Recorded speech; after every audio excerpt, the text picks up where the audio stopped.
Captain Elias, the Ghost Jordan, was a man who defied expectations. In the eyes of many, he was an unlikely hero. Once, he was nothing more than a scholar one with a deep passion for storytelling. His days were spent in dusty libraries, his nights consumed by the ancient histories of human conflict. Elias reveled in the narratives of old wars, revolutions, and the rise and fall of civilizations. His mind was shaped by the stories of human perseverance and resilience, each tale burning in him a quiet but powerful desire to understand the will that pushed humanity through its darkest moments. Then came the war. Humanity had always been a peaceful race, more focused on exploration than conquest. But when the galaxy's most advanced space exploration technology was stolen by the alien empire known as the Zarkarians, things changed. What was once a simple tool for discovery became humanity's most coveted weapon, and the war for its retrieval would be unlike anything the galaxy had seen. It was here that Elias found himself, far from the world of books he once knew. He was thrust into the brutal reality of war, joining a military that saw him not as a strategist or scholar, but as a soldier. He had no combat training, no experience on the battlefield, only the stories he had absorbed from the annals of history. But those stories were enough. His knowledge of ancient human warfare strategies and tactics made him an invaluable asset to his superiors, and against all odds, he quickly rose through the ranks. In a galaxy that often viewed humans as primitive and weak, Elias was now their beacon. They called him the Ghost, a nickname that came from his uncanny ability to turn the tide of battle through unconventional methods. The battlefield of Tarnus Prime, however, was a place like no other. A hostile alien planet, once thriving with alien life, now lay in ruins as the war raged on. The Zarkarians had claimed control of the planet's vast, bioluminescent jungles and towering city-like structures, their architecture a mix of organic and mechanical elements that seemed almost alive. The planet's very surface pulsated with an unnatural energy, as if the land itself was a weapon waiting to be unleashed. It was here that Elias and his squad of elite soldiers were given their mission: infiltrate the heart of the alien stronghold and retrieve a powerful weapon that could shift the balance of the war. The Zarkarians were not like humans. They fought with technology beyond comprehension, their ships gliding silently through the skies, their weapons designed to obliterate entire armies in an instant. But Elias knew that the true strength of humanity lay not in their technology, but in something far deeper: their will to survive, their unshakable resolve, and, above all, the stories of their past. As they made their way through the lush, glowing jungles and into the heart of the alien city, Elias felt a stirring within him. There was something about this place that felt eerily familiar, a connection to the ancient battles he had studied, a sense that humanity's past was intertwined with the history of these alien beings in ways he couldn't yet understand. And then, in the depths of the alien stronghold, Elias uncovered something he had not expected: a relic, ancient and alien, hidden deep within the core of the city. It was a databank, its surface covered in symbols he couldn't decipher. But as soon as his fingers made contact with it, the relic activated and visions flooded his mind. The visions were of humanity's darkest moments: brutal wars fought in the name of survival, revolutions that toppled empires, unspeakable sacrifices made by individuals and families alike. There were images of human soldiers fighting in trenches, of cities reduced to ashes, of entire generations scarred by conflict. Yet, as Elias watched these painful memories unfold before him, something incredible happened. Instead of feeling overwhelmed by fear or despair, Elias felt a strange sense of strength. The stories he had studied all his life, the tragedies, the victories, the unsung heroes, began to take on new meaning. These were not just tales of sorrow and bloodshed. They were a testament to humanity's unyielding spirit, a spirit that had never been extinguished, no matter the odds. Elias realized that these stories, with all their pain and sacrifice, were the very weapon humanity needed to fight back against the Zarkarians. When he returned to base, Elias gathered his squad. The war had already taken its toll, and morale was low. The soldiers were tired, their spirits broken by the endless battles and the overwhelming power of the alien forces. But Elias knew that he could not let them fall into despair. He needed them to understand something crucial: that humanity's strength did not lie in their technology or their weapons, but in the heart of their stories. With quiet authority, Elias began to recount the most terrifying and inspiring stories of human history. He spoke of ancient battles, of warriors who fought not for glory but for their families and their homes. He told them of great revolutions, of ordinary people who rose up against tyrants. He spoke of sacrifice, of heroes who gave everything for the future of humanity. As he spoke, his fellow soldiers listened, entranced by the raw intensity and power of these stories. For the first time in a long while, they felt something stirring within them, something they hadn't felt in the midst of all the fighting and bloodshed. They felt hope. They felt the power of humanity's will, a power that could not be broken, no matter the odds. Elias's stories became their rallying cry, a symbol of the strength they had within them to fight back against the Zarkorians. The fight was no longer just about technology or weapons. It was about something deeper, something that transcended the battlefield, the very essence of what it meant to be human. The mission Elias had embarked on seemed straightforward at first: infiltrate the Zarkorian stronghold, retrieve the weapon, and turn the tide of the war in humanity's favor. But the battlefield had a way of turning even the clearest plans into chaos. It was no longer just a war of technology and strategy. Now, it was a battle of ethics, loyalty, and the kind of questions Elias had never expected to face. As Elias and his squad made their way deeper into the heart of the Zarkorian Empire, their path grew increasingly dangerous. The Zarkorians were relentless, and each step they took was met with new traps, hidden defenses, and deadly ambushes. The planet itself seemed to fight back, twisted in alien flora that ensnared soldiers, sudden storms that blocked communications, and shifting ground that made every step unpredictable. But the real storm was brewing within Elias's own squad. They had been through countless battles together, and they had learned to trust one another, but now doubt was creeping in. The loss of comrades, the growing pressure from higher command, and the moral weight of their mission had begun to erode the unity they once shared. It all started with the ambush.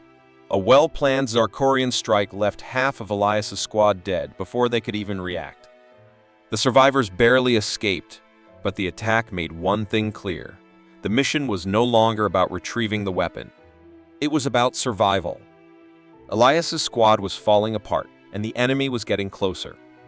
But that wasn't the worst part. As they took refuge in the crumbling remains of an ancient alien city, Elias received a transmission from his superiors. It wasn't just a routine update. The message was a direct order: eliminate the Ryzanites.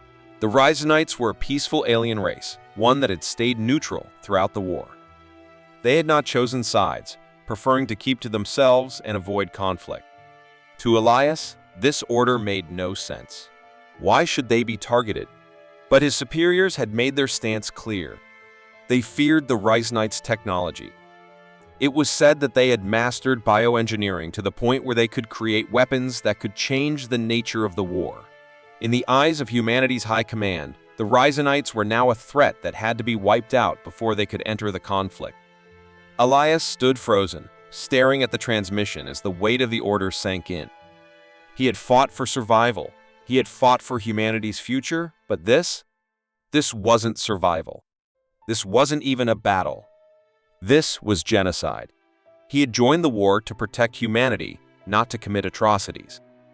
And yet, here he was, faced with an order that would condemn an entire peaceful species. As he struggled with the decision, he saw the effect it was having on his squad. The tension between Elias and his second-in-command, Lieutenant Kara Voss, was growing. Kara, a seasoned veteran of countless battles, had a more pragmatic view of war. She was a soldier, and soldiers followed orders. In her eyes, the Ryzanites' neutrality no longer mattered. To her, they were a potential threat, and a threat needed to be eliminated. "We can't afford to let them live," Kara argued one night, her voice low but firm. "They're a danger to us, Elias. We can't let our personal feelings get in the way of our mission." Elias shook his head. "We're not murderers, Kara. They've done nothing to us." "They've done everything to us," Kara countered, her eyes hard. "They've stayed neutral, but their technology could tip the balance. If we don't act, humanity could lose." This isn't about feelings, it's about survival. But Elias couldn't shake the feeling that something was deeply wrong. His idealism, his belief in humanity's ability to rise above violence, was being tested in ways he never imagined. If they followed this order, would they really be any better than the alien empire they were fighting against? Would humanity, in its desperation, become the very thing they hated? The debate raged on, but in the end, Elias had no choice but to carry out the mission. The command had come from the highest authority, and to refuse would be to jeopardize not only his squad's survival, but humanity's chance at winning the war. But he couldn't bring himself to make the final strike. He ordered the squad to stand down, hoping against hope that somehow, some way, they could find another solution. But the conflict was far from over. As Elias continued to wrestle with his decision, the situation took an even darker turn.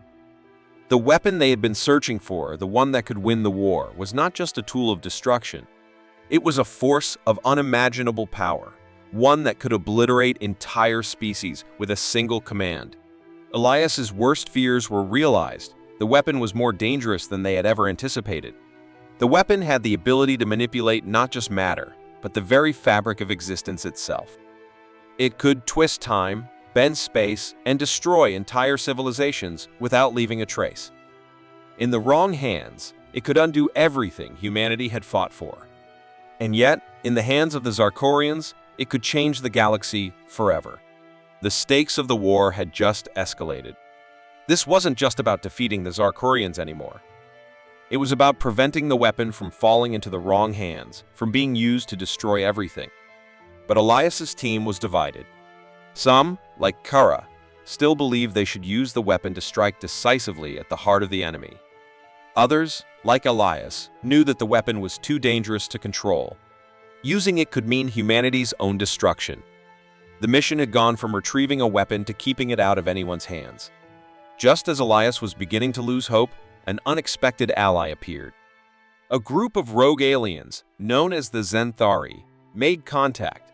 The Zenthari had once been part of the Zarkorian Empire, but had rebelled against the oppression they had faced. Now, they were fighting for freedom. Their motives unclear, but their offer undeniable. Help them, and they would help humanity. The Zenthari revealed a dark secret about the war's origins. They claimed that humanity's ancestors were not just victims of the Zarkorians. They had unwittingly played a role in the rise of the Empire. Long ago, an ancient human race, seeking to expand into the stars, had made contact with the Zarkorians. That contact had unknowingly sparked the war that had consumed the galaxy. The Zarkorians had been driven to conquer and control in part because of humanity's own ambition, and now Elias found himself caught in a web of history he could not escape. As the Zenthari shared their knowledge, Elias's understanding of the conflict began to unravel. Humanity had never been just a simple victim in this war. They had helped create it. And that realization weighed heavily on him, leaving him with even more questions about his role in this fight, his loyalty to his people, and the true nature of the galaxy-wide conflict. Elias's path forward had become infinitely more complicated. His mission to secure humanity's future was no longer clear-cut. The line between right and wrong, between survival and destruction, had blurred beyond recognition. And the real question now was, could humanity rise above its own past, or were they doomed to repeat it? As Elias and his squad pushed deeper into the heart of the Zarkorian Empire, the landscape began to change. What once appeared to be a faceless, brutal military dictatorship now seemed to hide secrets beneath its terrifying surface. The more they uncovered, the more the nature of the empire became unclear. The enemy, once viewed as nothing but tyrannical oppressors, began to reveal itself in a new light. Its history, its motives, and its original purpose. It all started with a discovery in the ruins of an ancient city. Hidden beneath layers of Zarkorian technology, Elias and his squad unearthed records old, cracked, and barely legible, yet powerful. These records told a story not of conquest, but of survival. The Zarkorian Empire, as it stood today, had not always been an aggressive, fearsome force. In fact, it had once been a peaceful, intellectual civilization, its ancestors living harmoniously on their homeworld. Their peaceful existence, however, was shattered the day they learned of humanity's existence. The Zarkorians had, for centuries, studied the stars, hoping to find other intelligent species. When they discovered humanity, they were intrigued, but also terrified. What they found in humanity was not just an intelligent species, but one with an incredible ability to survive under the harshest conditions. They saw in humans a potential rival, a species whose resilience could threaten their own. To the Zarkorian rulers, humanity represented a future that could eclipse their empire. They saw the very survival instinct that had propelled humans through their own bloody history as a curse, a force so powerful it might one day become uncontrollable. The Zarkorians were not the aggressors they appeared to be. Their rise to power, their eventual conquest of star systems, was driven by fear. Fear of what humanity might one day become. Fear that humanity's will to survive could rival, if not surpass, their own. And so, in a twisted form of self-preservation, the Zarkorians launched a campaign to eliminate humanity, before humanity could ever rise to a level that could challenge their reign. Elias stood in shock as the weight of this revelation settled on him. For so long, he had believed in the idea of humanity's indomitable will to survive. He had seen it as a symbol of strength, of hope. But now, faced with the truth, he was forced to confront something far more troubling, that humanity's will to survive, once a source of inspiration, could also be a source of destruction. A species that could not be stopped, no matter the cost, might one day become the very thing it sought to fight against, an unstoppable force bent on domination. This realization hit Elias harder than any battle had. His idealistic belief in humanity's inherent goodness was shattered, replaced by a cold, unsettling truth. The human will to survive could be a curse. It could lead to destruction not just of enemies, but of everything humanity held dear. And in this moment of clarity, Elias was faced with an impossible choice. The weapon they had been searching for, the weapon that could change the course of the war, was in their grasp. The Zarkorians, in their fear, had built it with one purpose: to wield it as a tool of annihilation. It had the power to destroy entire civilizations, to wipe out entire species. It was a weapon that could end the war in an instant, but at a terrible cost. The question was no longer whether to use it, but whether humanity should be the ones to wield it. Elias knew that if they used the weapon, the war would end, humanity would win, and the galaxy would bend to their will. But there was a dark side to this victory, a side Elias could no longer ignore. If they used the weapon, humanity would become the very thing they had fought against. They would become an empire, just like the Zarkorians, using their power to control and destroy all who stood in their way. Elias could feel the weight of the decision pressing on him. To use the weapon would mean the end of the war. To destroy the weapon, however, would mean risking humanity's future, risking the complete annihilation of the species. The war might never end, and the Zarkorians would continue their campaign until humanity was wiped out. But Elias knew in his heart that to use the weapon would be to betray everything humanity stood for. He turned to his squad. They had followed him through every battle, trusted him with their lives. And now he had to ask them to follow him into the unknown. To do what he believed was right, no matter the cost. "This is bigger than us," Elias said quietly, his voice filled with a sorrow that only his squad could understand. "We have the power to end this war, but at what cost? If we use the weapon, we become no better than the Zarkorians. We will destroy everything we fought for, everything we are. We must destroy it. We cannot let our fear, our desperation, guide us down that path." There was a long silence. Lieutenant Kara Voss, always the pragmatist, was the first to speak. "Elias, I understand what you're saying. But this is our chance to win, to end this war once and for all. If we don't take it, we might never have another shot." Elias shook his head. "At what cost, Kara? We can't let the past control us. We can't let it define our future. We have to destroy it." Kara's eyes darkened with frustration. "You're asking us to give up everything we've worked for, everything we've fought for. We're already too far gone. The war is too far gone." But Elias stood firm. Sometimes the cost of survival is too high. In that moment, Elias made the painful decision. He ordered his squad to destroy the weapon. The device, a relic of unimaginable power, was dismantled, its core destroyed beyond repair. It was a sacrifice, a painful one that left Elias with a hollow feeling in his chest. But he knew it was the right thing to do. As the weapon fell apart in front of them, the squad stood in silence. They had lost their chance at victory, but they had not lost their humanity. They had made a stand, not for victory, but for the future. But the sacrifice was not without consequences. The Zarkurians, now aware of humanity's actions, redoubled their efforts. Elias's squad had chosen the path of survival at any cost, but that path now seemed uncertain, the future more dangerous than ever. And yet, in that moment of sacrifice, Elias understood something far more important than victory. Sometimes, the price of survival was not in winning the war, but in choosing the right way to fight it. The end of the war was not marked by a single victory, nor by the complete eradication of the enemy. Instead, it was a quiet, reflective return, a return to Earth, a return to humanity's roots. The squad, battered and weary, made their way back to the planet that had once been their home, a place they had nearly lost forever. They had survived, but at what cost? Their mission had not ended in triumph. There would be no great celebration, no conquering of the galaxy.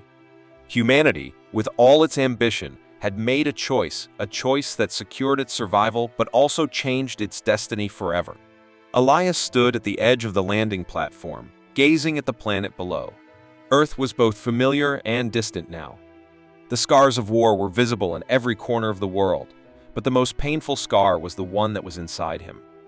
The decision he had made to destroy the weapon had felt necessary in the moment, but now, as the dust settled and the war's immediate dangers faded, the implications of that choice became clearer.